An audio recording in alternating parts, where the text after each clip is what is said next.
విజయవాడలో భారీ వర్షాల దెబ్బకు ఒక్కసారిగా దాదాపు మునిగిపోయి వణికిపోతున్న పరిస్థితి చూస్తే చాలా ఆందోళన కలుగుతుంది, ఆవేదన కూడా కలుగుతుంది. బుడమేరు పొంగటము, అనేక చోట్ల గండ్లు పడటము, రోడ్లన్నీ పూర్తిగా చెరువుల్లోకి మారిపోవటము, ఇవన్నీ కూడా ఊహించిన దానికంటే చాలా ఎక్కువగా ఉన్నాయి. కొండ చర్యలు విరిగిపడటం, 10 మంది దాకా మరణించటం.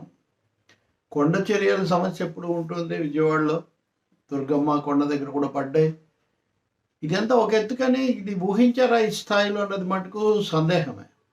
ఉదయాన్న అధికారులు, మంత్రులు రంగంలోకి దిగారు. మధ్యాహ్నం ముఖ్యమంత్రి చంద్రబాబు మాట్లాడారు.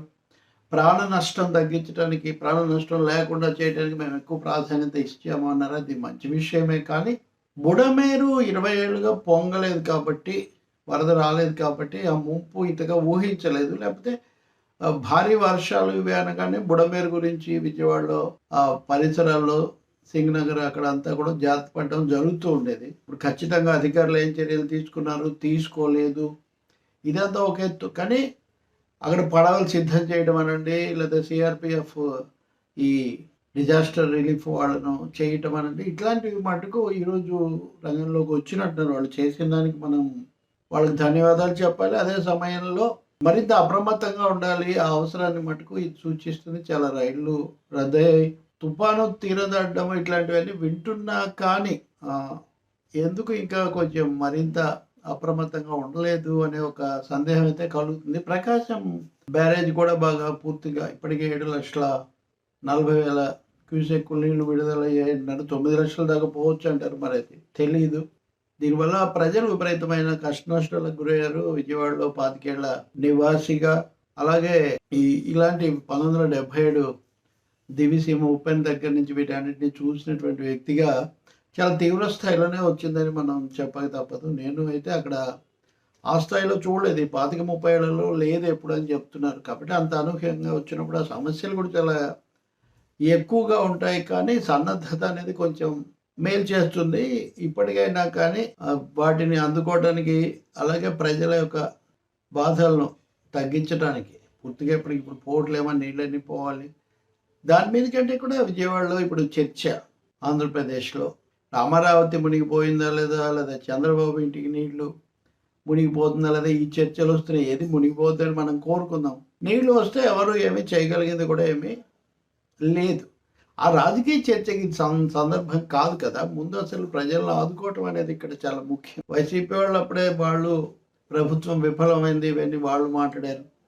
లేదా మేము రిటైనింగ్ వాళ్ళు కట్టినందుకే కృష్ణలంక కాపాడబడింది అన్నారు. సో ఎవరు ఏం మంచి చేస్తే చేశారు, అంతవరకు ఓకే. కానీ దానికంటే ముఖ్యమైనది రాజకీయ పార్టీలు, సంఘాలు, సంస్థలు ఇప్పుడు కష్టాల్లో ఉన్న వాళ్ళని ఆదుకోవడానికి, వాళ్లకు ఆహారం, వసతి కల్పించడం మీద దృష్టి పెట్టాలి తప్ప మిగిలిన రాజకీయాలు తర్వాతకు వాయిదా వేయాలి.